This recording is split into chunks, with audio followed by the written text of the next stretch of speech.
There we go. We got logged in. Yeah. Okay.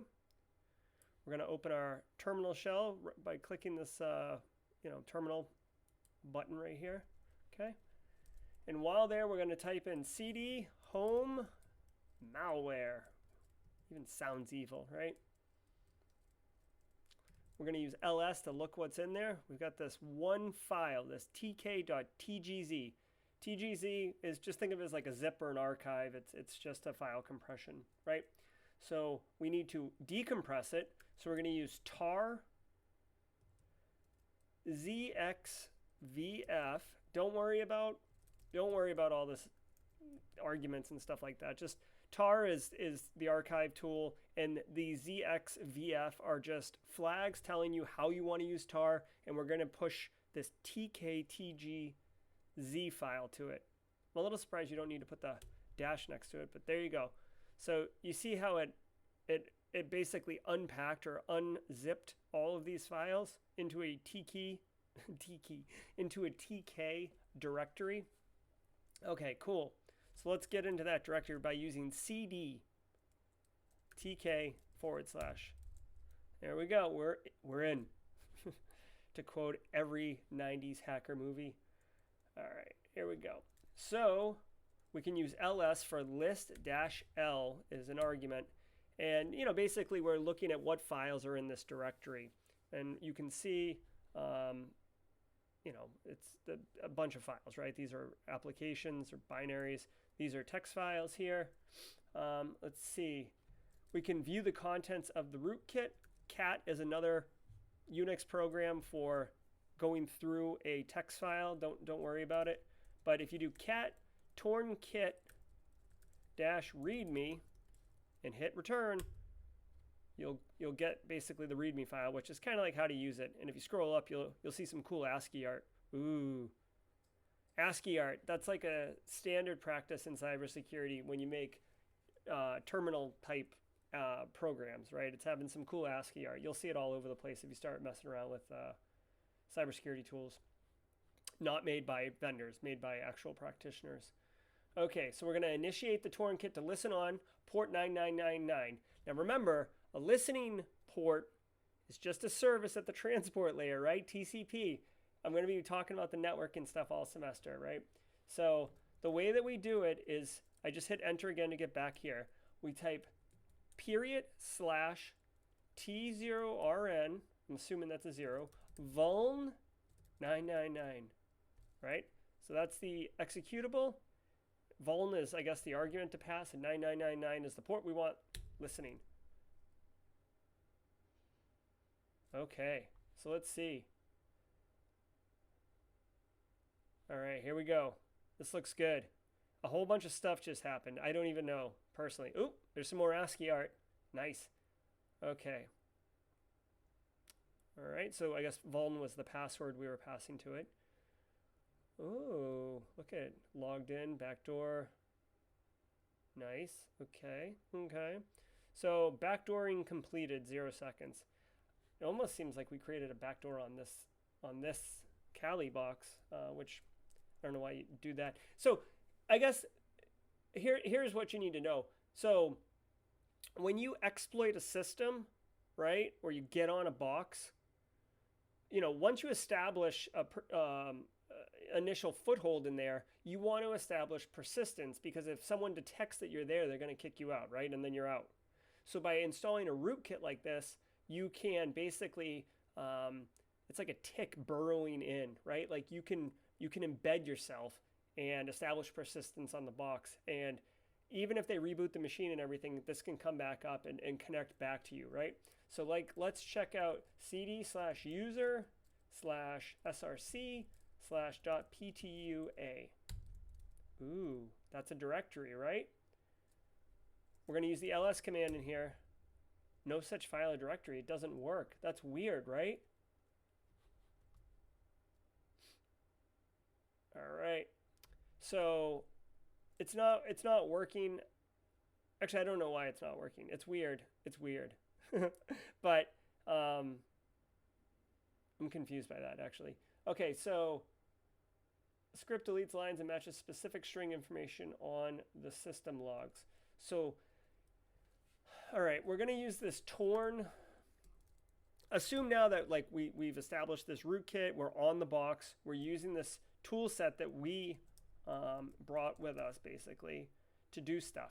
Now, the torn SB script is actually going to delete lines from system logs. Now, what's really crazy is like logs is what defenders have. So when there's an incident or whatever, and you need to figure out how bad is the situation or what's going on, logs is what you go to. Like that's it. The logs are the most important thing when it comes to like if after there's been an incident, right? So protection is important, but we can't protect everything all the time. So accidents happen, incidents happen, and the logs is the only thing you have in hoping to figure out how bad it was or what happened. So a crude way is to just delete all the logs on your way out. But by deleting all the logs, you're very much calling to attention that somebody was there who deleted all the logs. So this torn SB will just delete key things in the directory. So then there's still logs. So someone going through it may not, would either think, hey, that didn't happen, or they would spend time looking through the logs and then figuring out that things have been deleted, right? But it takes time, and time is not something you have as a luxury when you're dealing with an active investigation or an active incident. Okay. All right, so there's another hidden directory. Let's go to it. User info dot. Well, hold on. Check this out. So I'm going to just show you this, right? They want us to go to .torn, which we can go to, right? So we're in the directory now. You can see it in blue. But let me just back up really quick one directory. And then let's look really quick at the user/info directory. Check this out. Oh, we can't even look. Never mind. I was just gonna think that it wouldn't be visible. Oh, what the crumb. Here, I'm gonna do cd user info torn, okay? Oh, it's .torn, I'm sorry. All right, so we're in this hidden directory again, right? We got a rootkit running. So now let's move on to detecting the rootkit with another tool called RK Hunter.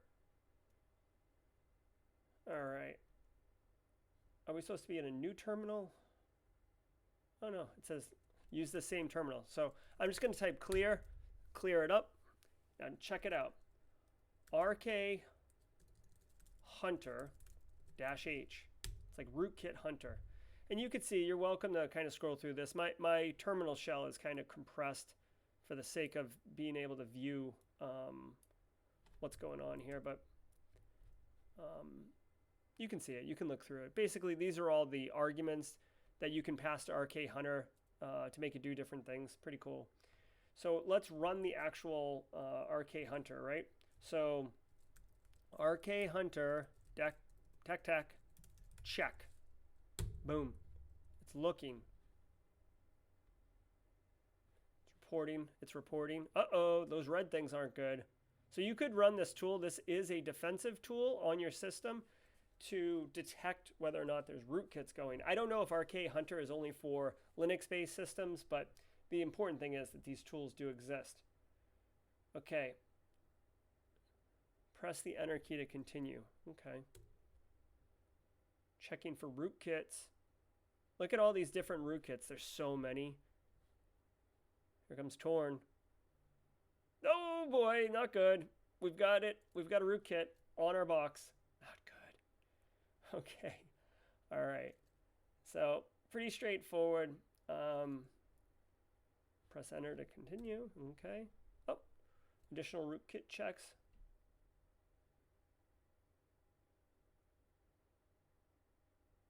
Okay. Possible rootkit strings, so it detected some of those. Okay. SSH root access is allowed. That looks like it is. That's a problem. Okay. So we should get a summary report after it's done. Okay, let's see. This is really what matters, okay? It checked all these files. It found 10 suspicious ones, including a rootkit, a backdoor shell, which is not good. And you know, there's some other information here about what it did. Go ahead and take a picture of this screen and submit that as your file upload. This lab's okay. What I wanted to show you is like what malware looks like. This is a legitimate rootkit, so don't mess around with it. Don't download it. Don't try to get it. Like this is a real, you know, malicious tool. So just be cautious of that.